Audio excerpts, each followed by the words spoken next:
students, welcome to International Business 432.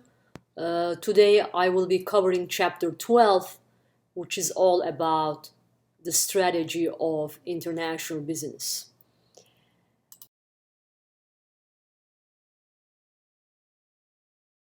And therefore we will be looking at the different strategies that the multinational corporations use in order to achieve their objectives.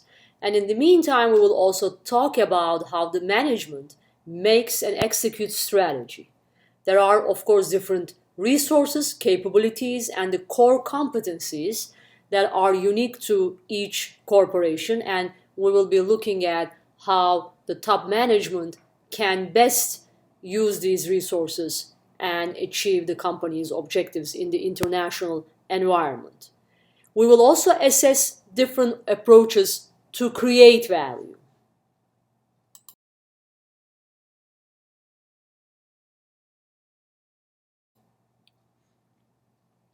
We will also talk about comparing how to compare the global integration and local responsiveness, as well as differentiate and discuss the types of strategies used by multinational corporations.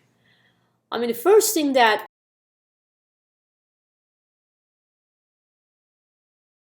we need to discuss in this chapter is the notion of strategy, right? Explain the idea of strategy in the international environment, especially the strategy in the multinational corporation. So which begs the question, what is strategy?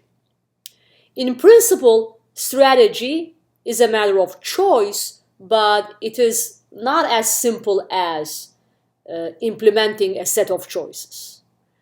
Strategy is an integrated set of choices and commitments that supports and sustains a multinational corporation's competitiveness. It defines and communicates the corporation's plan on how it will use its resources, capabilities, and competencies to compete in different countries. Basically, strategy is a roadmap, right? It's a roadmap. It maps a company's plan to create value, both for itself and its stakeholders, don't forget, right? The plan to create value, both for the company and its stakeholders. Importantly, strategy specifies what a multinational corporation will do, how it will do, and what it will not do in the process of achieving the company's objective. So strategy calls on managers to deal with the questions and complexities that follow from cross-checking and confirming opportunities with competencies, assessing competitive threats, and setting and sustaining superior performance. As tough as it sounds, if you look at the performance track record of the multinational corporation, you will see that this strategy that I just described consistently happens. It confirms that managers make it happen, meaning that they formulate strategies that build endlessly clever new ways to build productive and profitable enterprises.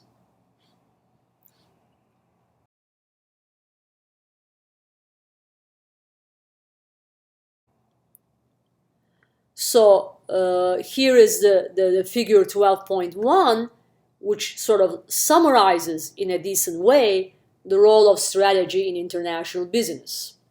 You'll see how it outlines the strategy process for a multinational corporation. So here are the external influences on the left side, and also the company vision and mission and the organizations on the right side, right? External influences are all the external factors in the company's environment, including the customers, the market conditions, the industry structure and competitors, the competitive dynamics, the use of technology, trends, political legal environment, and the corporate culture and the cultural orientations of the countries that the companies do business with.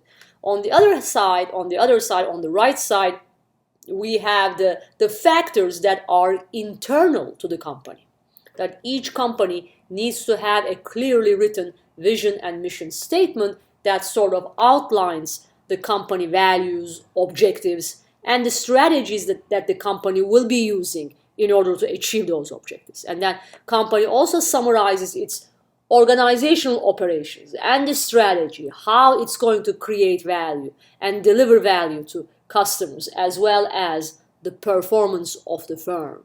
So as you can see, the strategy process is a two-way traffic. It's a very dynamic process of linking the external influences to the internal, as well as using the internal resources to further further the objectives of the company.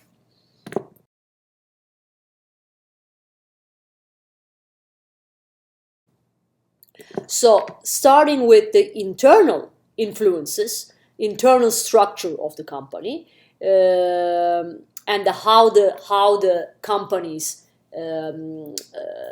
create and implement their strategy, we need to start with understanding the mission and the vision statements. So which bear the question of what is a vision and what is a mission. These are two separate documents. Basically, you will see that in each company, strategy always starts with a vision and a mission. It has to start with a vision and mission. The corporation's vision, which is a future-oriented declaration of its purpose and aspirations, outlines its broad ambitions, right?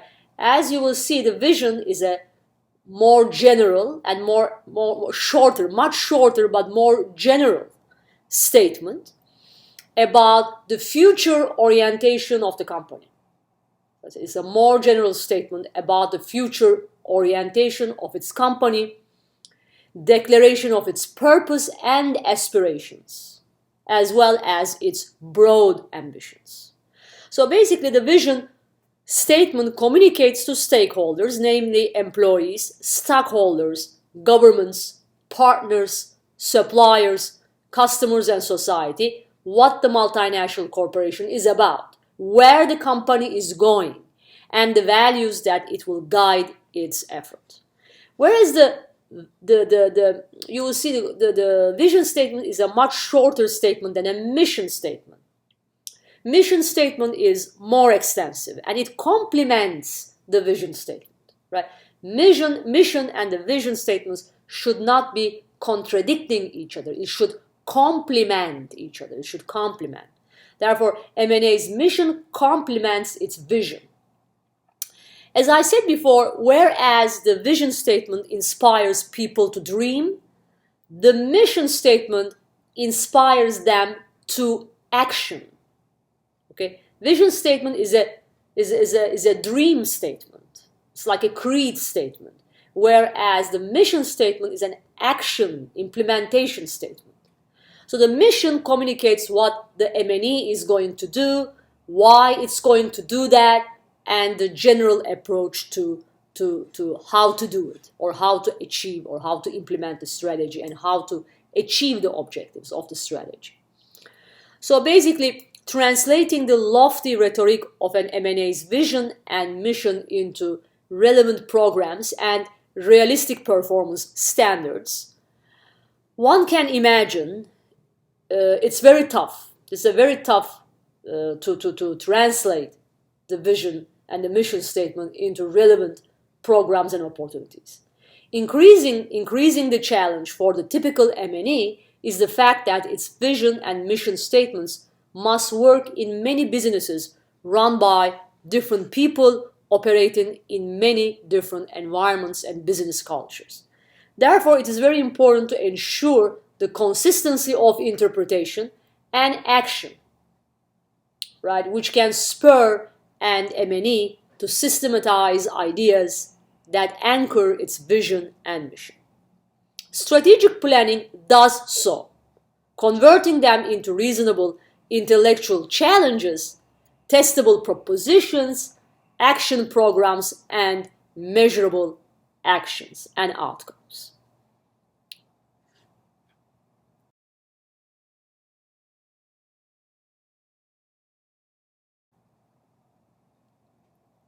This table which is 12.1, outlines some examples of mission and vision statements. Please carefully review these examples about how the companies write their vision and mission statement. This is an issue that I also talk about in my 407 strategic management course, basically going into details about very detailed discussion about how to write a good vision and mission statement. So I'm kind of like skipping that discussion in this class because we have already reviewed it in the 407.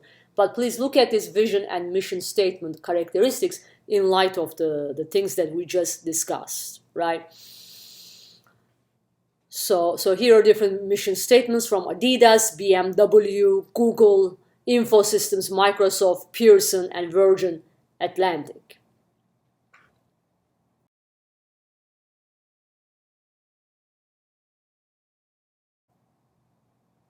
So the other question that is important to answer in international strategy is, how do the companies create the strategy? Obviously, the strategies are proposed, created by the top executives who make the strategy, right? And there are like different perspectives on how the strategies are created. There is something known as IO perspective, the International Organization perspective or outlook. This type of perspective kind of sets the external environment as the primary determinant of M&E's strategic plan.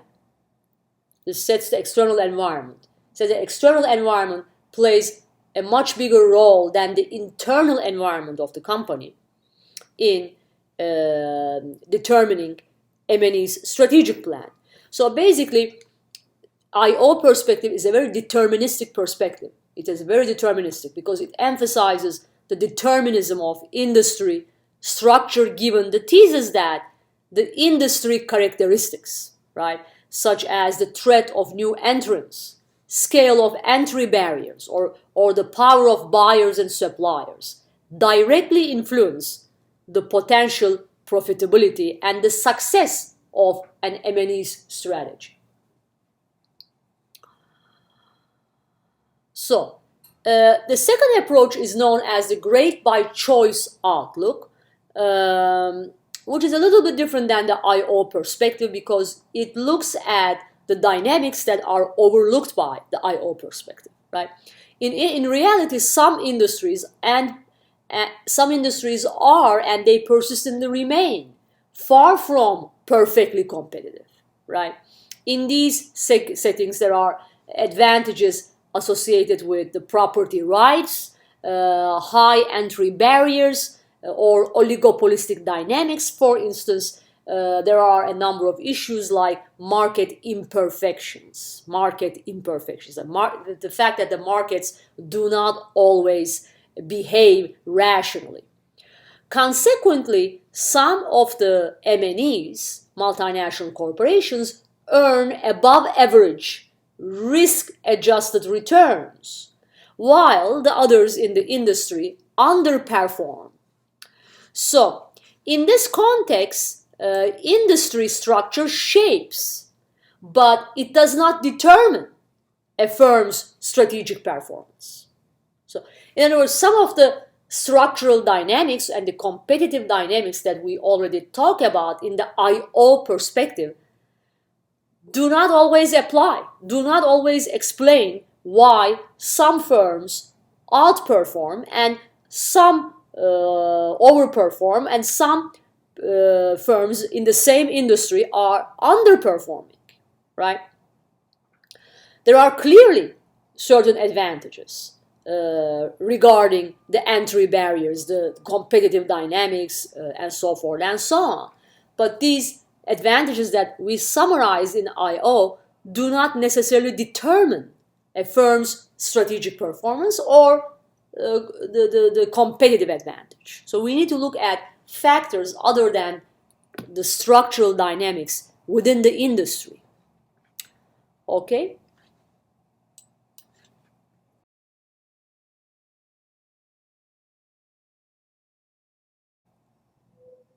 So therefore, coming back to the second perspective, so the second perspective reminds us to differentiate the resources, capabilities, and the core competencies of the firm. And this view is known as the resource-based perspective. I mean, the second perspective that we discussed after the I/O, the second perspective is known as the resource-based perspective, which sort of discusses different types of tangible and intangible resources that gives the firm its competitive advantage, and also determines the strategic performance of the company, as well as the strategy that the company uses in order to achieve its objective. So we have under the tangible on the left side the physical resources that are observable and measurable, whereas intangible resources that lack physical form, right?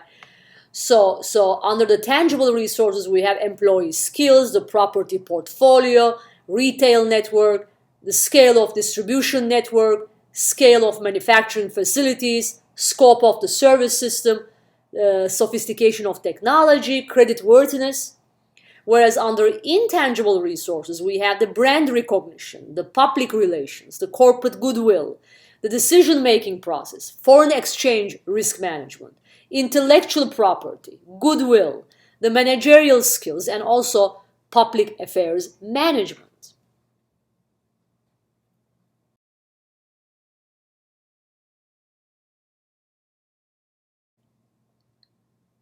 Okay?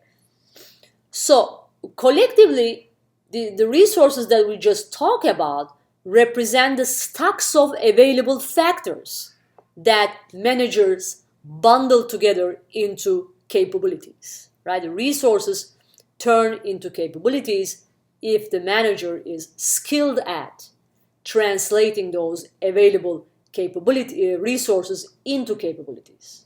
So it is up to the managers to make good use of and the efficient use of the resources and the capabilities.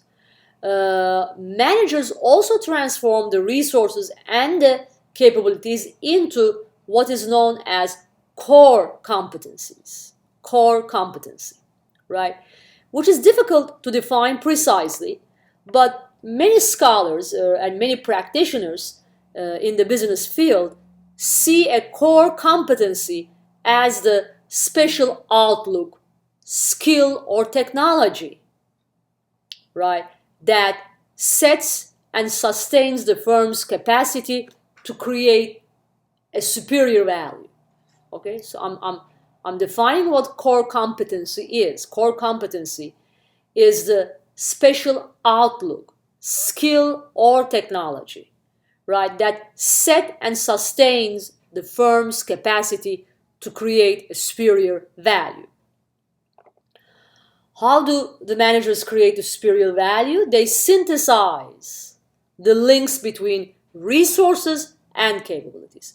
In the final analysis, it is the manager's ability to bundle together the resources and the capabilities and create a superior value, also known as a core competency.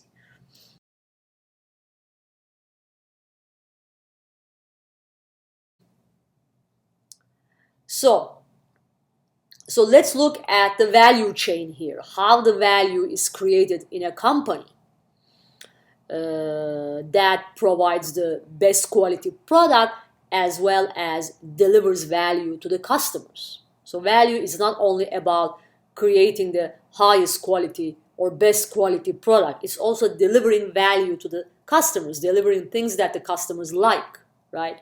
So here is we'll talk about different approaches to create value, okay?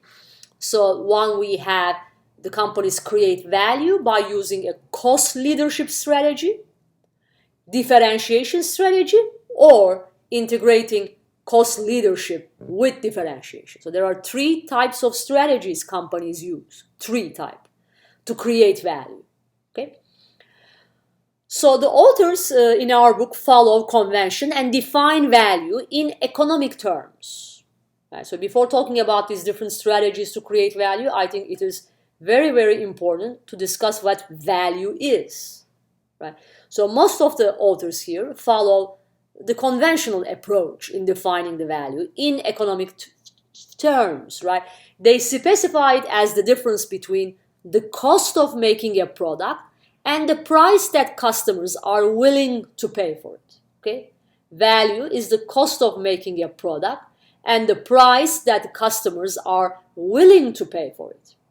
So if a multinational corporation can sell its product for more than the costs incurred to make it, it generates profits, hence create value. Right?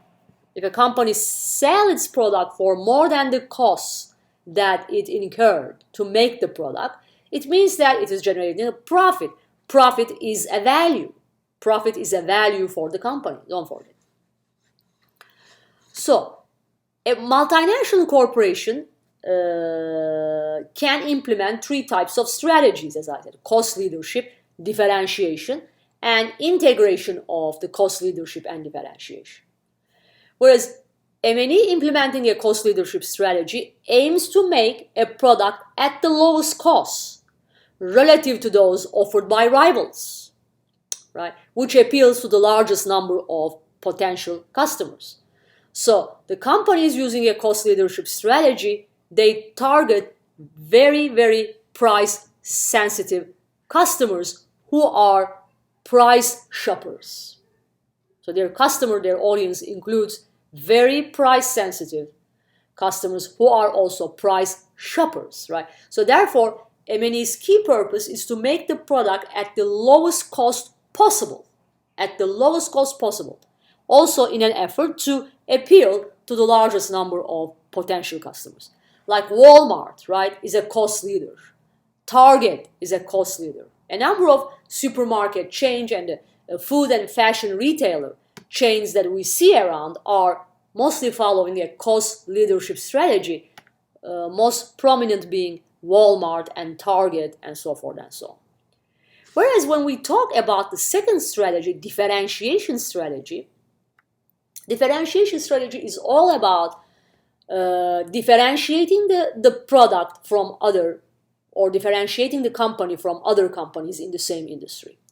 So a company or a multinational corporation implementing a differentiation strategy, when it aims to do something no other firm can do, and besides doing it, also doing it very effectively, right? It aims to do something no other firm can do, and besides doing it, also doing it very effectively. Just like a cost leadership, a differentiation strategy is an integrated set of choices to make a good or provide a service. Okay? Unlike the cost leadership strategy, the differentiation strategy requires designing and delivering products that customers see as different in ways that are important to them. And thus, for that differentiation, customers are willing to pay a premium price. So as I said, in the cost leadership strategy, the focus is on very low prices, low cost, low price strategy. Whereas in the case of differentiation strategy is indeed, high cost and high price strategy. High cost, high price strategy that also delivers value to customers. Okay, and in this case, the customers are price insensitive. They don't care how much price they pay. They're willing to pay a premium price. For instance, Apple as a company uses a differentiation strategy because it's trying to differentiate the product from its competitors. Apple follows a differentiation strategy, and there are a number of premium brands that are following a differentiation strategy. Talk about very expensive cars, right? Ferrari, Lamborghini. They use a differentiation strategy, and no matter how they increase the price, customers are still willing to pay a premium price because that is the value that they get in return. The value is the quality of the product. Okay, even if the company reduces the prices, it would be making a terrible mistake because it would be cheapening the image of the product. Therefore, companies following a differentiation strategy will not lower the prices, not to give the impression of cheapening the product and not to lose customers.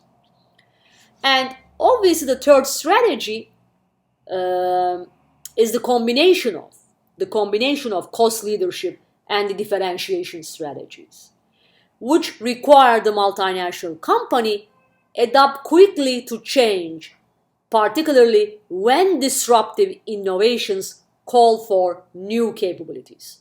Sometimes the companies need to combine those two depending on the circumstances.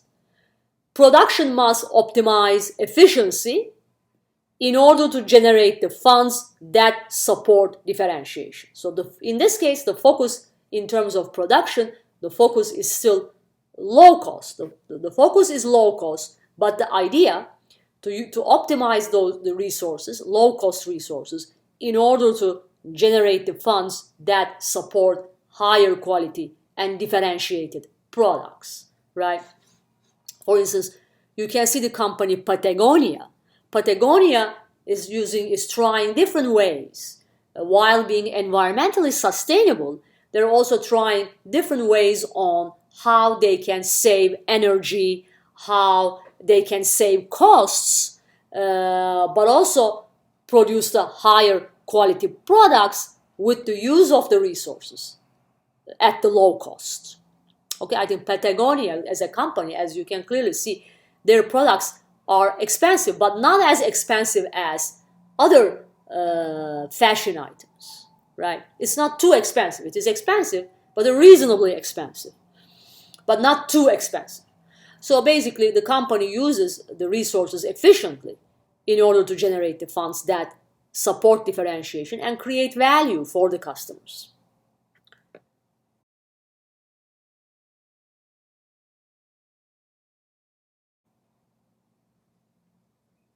So here is the figure discussing discussing how the value chain can be visualized, right? The diagram that features and functions objectives of the value chain, right? We're starting with the primary activities, right? The primary activities represent the core business functions that make and move the products from one stage to the other. So it follows from that of designing a product and building the operations that make it onward through the tasks of logistics, marketing, distribution, and service. Primary activities reflect classic business activities and managerial orientations. Thus, they carry functional labels such as operations or marketing. So you look at the support activities on the other hand, right? At the bottom, we have the support activities that represents the infrastructure of the firm, right? Under the support, we have the infrastructure of the firm, identifying the activities that support the work done in carrying out primary activities. Human resources, for example, are needed for each primary activity, from supervising warehousing materials to directing production, to shipping products, and to serving customers. And M&E's option to go anywhere in the world to perform a primary or a support activity give tremendous choice of location, okay? How the company distributes value activities around the world is a matter of configuration. Essentially, the task of deciding which activity to do where, whether the primary activity or the support activity. In theory, configuration ranges from concentrated to dispersed, okay? Configuration ranges from concentrated to dispersed. When in the case of concentrated configuration, the company performs all value chain activities in one location. Let's say the company does all the value chain activities in New Jersey, as opposed to dispersed, where the company performs different value chain activities in different locations. For example, the product design is done in New Jersey, whereas the operations are taking place in Pennsylvania, whereas the logistics are in Texas, right? So the value chain activities, you can say, are dispersed. So there is, of course, some of the location advantages, right? Location advantages, differing environmental conditions, given different political, legal, and market futures, right? Means that the costs differ from country to country, right? Therefore, the option to go anywhere to do anything pushes the companies to exploit these location advantages. Labor, capital, and resources are traditional determinants of location advantages. Labor, capital, and resources, right? Increasingly, digitization, we have the workplace becoming more and more digitized, and the cluster effects moderate the configuration choices. And then we have the obvious economies of scale, right? The degree that the multinational company concentrates or disperses its value chain activities reflect the importance of efficiency to create value. Then we have the experience and learning effects, right? Industry and firm conduct confirms that low cost creates strategic advantage.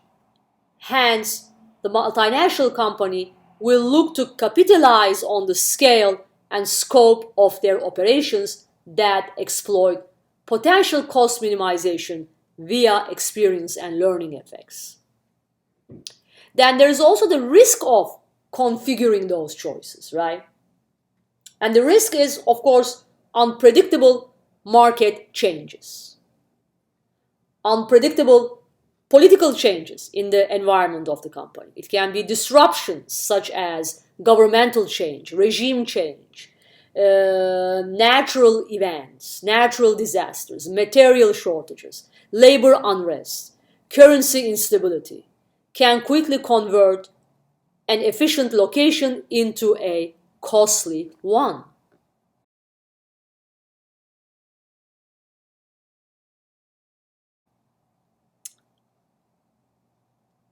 Right? So here are the configuration choices that we have discussed, right? Once again, where the company decides to configure its value chain activities, whether to configure them in a concentrated way or configure them in a dispersed way, all depends on these advantages that we talk about: the location advantages, economies of scale, experience and learning effects, as well as the risk of configuring those choices.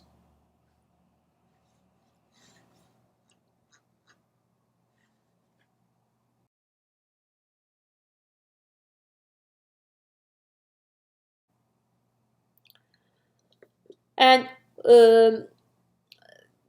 it's also worth discussing in this context the motivations for global integration. So why the companies want to be globally integrated and their responses to local conditions, right? What are the motivations for global integration, and what are the motivations for local responsiveness, right? So as you look at in table 12.6, which shows the motivations and characteristics of global integration versus local responsiveness, okay? So basically under the case of the global integration, so we have different motivations and objectives of the company, because the focus here is to basically, standardize products and processes to maximize the efficiency, scale, experience, and the learning effects of the company. But the main focus here is to maximize the productivity and the efficiency of resources, capabilities and the competencies, right? So as you can see here, competing in the global marketplace always puts the company on the horns of a dilemma. I call this as the horns of a dilemma. So, should the company go for global integration? Should it single-mindedly standardize the products and processes and resolutely exploit location advantages in order to maximize efficiency gains?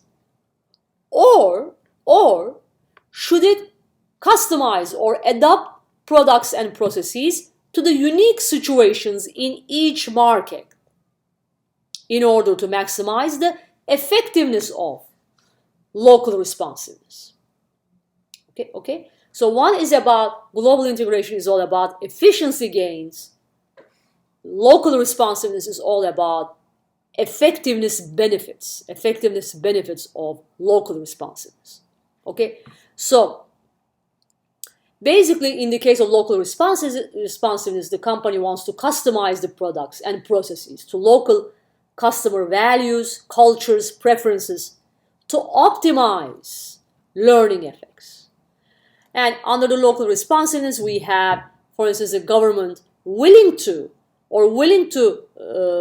satisfy or abide by host governmental requirements and the regulations rather than aggressively lobbying to get rid of or reduce those regulations for the advantage of the company, as in the case of global integration. So in the global integration, we have a company that is more aggressive because they want to provide uniformly service to all customers and also use the resources in the most efficient way by removing any barriers to efficient use of production at low cost. Okay? Whereas in the case of local responsiveness, we have a company that is more locally responsive and more locally sensitive to host governmental rules and regulations and so forth. And they're more directly engaging with the local competitors rather than buying out or eliminating their local competitors. So these type of companies are trying to adjust to local political, economic, and cultural circumstances and be more sensitive to new product and process options by tailoring the marketing message to local ideas and preferences. Okay?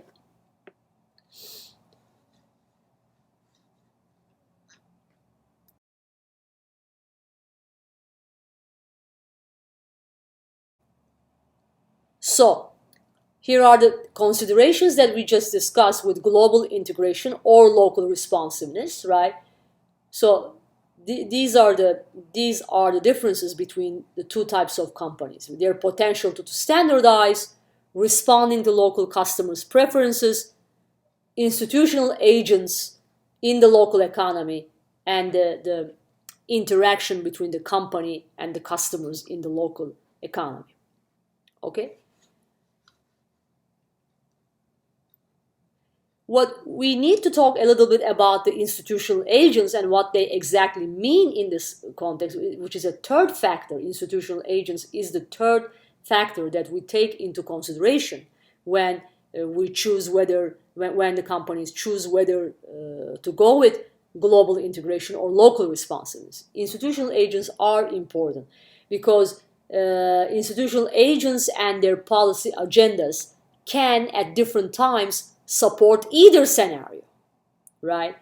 So various, for instance, transnational institutions, if you look at international organizations like IMF, WTO, World Bank, they build an increasingly seamless global business environment. So they are in favor of global integration. So which is in favor of systematically opening national borders to trade and investment, which they believe will create greater potential for the companies to build, expand, and integrate global operations. And under the term mapping interaction, we have really So in terms of mapping interaction, we will see a lot of calls internationally that are in favor of configuring and coordinating operations in ways that reconcile the competing demands of global integration and local responsiveness. So mapping integration is all about how to reconcile global integration with local responsiveness. So we have the IR grid that I will be talking about in the next slide, the integration responsiveness grid, IR grid. That provides a straightforward framework to organize analysis. Okay? So let's look at this grid.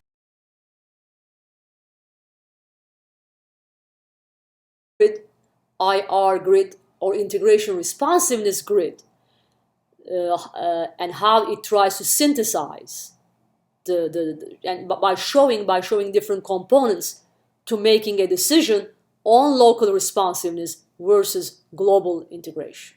Okay, some companies can be very high, let's say, on the global integration scale, but they can also be low on the local responsiveness scale. So this integration changes from company to company, from industry to industry. You really need to look at the nature and the structure of the industry to be able to figure out the type of strategies that the companies are using when they are going global. Ultimately, the structure of the industry, the type of company will determine whether company will choose local responsiveness or global integration. Okay, so if you look at, for example, the energy sector, the international banking, so forth, those are very high on the global integration stair because they're standardized, centralized, and their activities are very uniformly organized across international operations, right? But you can also see the companies that are low, let's say, that are low on the global integration scale. Basically, we're talking about food and beverage, right?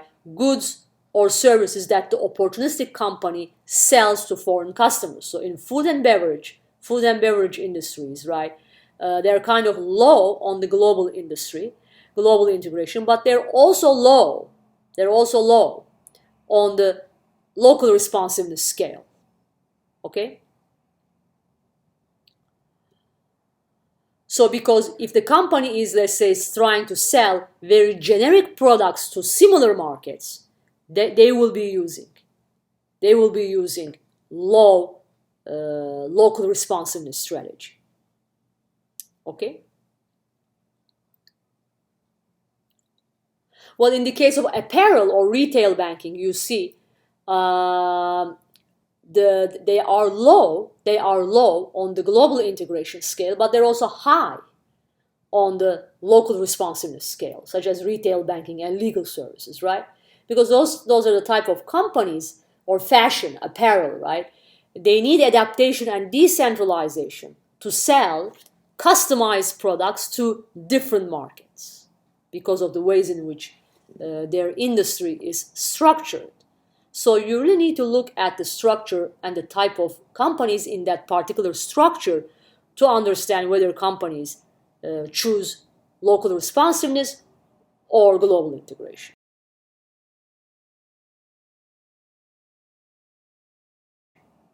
And then we have another type of strategy, also known as international corporate level strategy, international corporate level strategies, which consist of international strategy, localization strategy, global strategy, and transnational strategy. Okay? So let's talk a little bit about that in the next slide.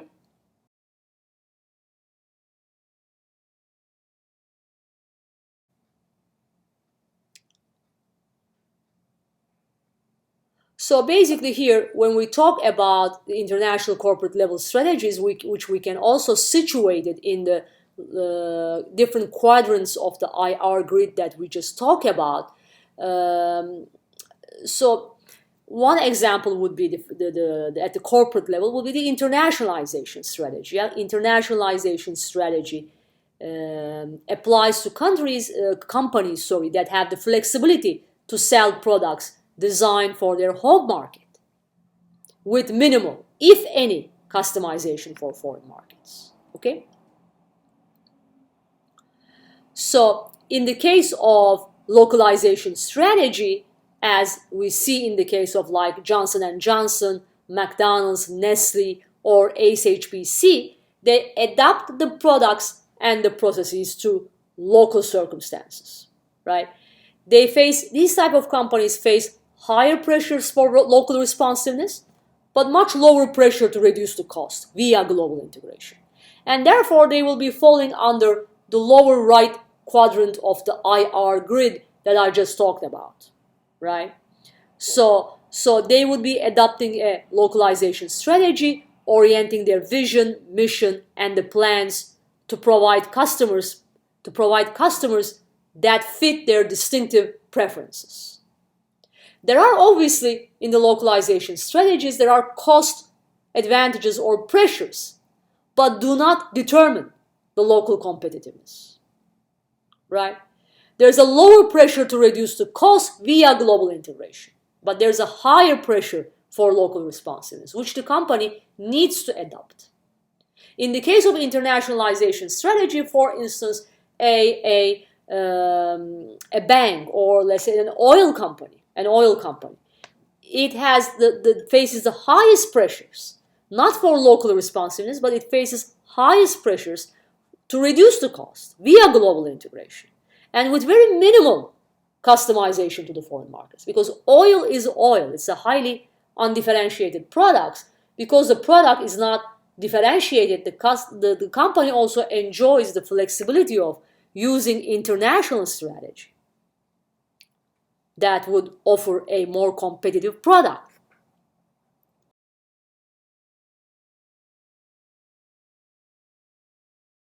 And finally, we have something called a global strategy, right? Which is kind of found in the upper left quadrant of the IR grid, the upper left quadrant. These companies face very high pressures for global integration and cost reduction, but they face very low pressures for local responsiveness. Okay? So they are the companies that use a globalization strategy, they are very keenly sensitive to the economics of efficiency, the advantages of standardization, and the imperatives of integration, and so forth. Therefore, there's also the productivity pressure that would push the company ideally to be cost leader, or minimally be competitive with the industry pace setter. Okay? And then we have the last one being the transnational strategy. This is all about achieved by maximizing efficiencies through cost leadership and differentiation, right? So basically, ideally speaking, there is always the asymmetrical demands of cost leadership and differentiation. These two cannot be easily reconciled, right? Maximizing efficiency with differentiation sometimes make it very difficult to pursue both of them at the same time. But still, some companies successfully adopt an integrated cost leadership differentiation strategy, which is also known as transnational strategy. Okay, so transnational strategy is indeed the combination of cost leadership and effectiveness, or combination of global integration and local responsiveness. Okay, a lot of companies like Unilever, for instance, they're very sensitive to the demands of the government and the economy in which they are selling their products by combining global integration with local responsiveness. I think Unilever is a company that follows this model of transnational strategy.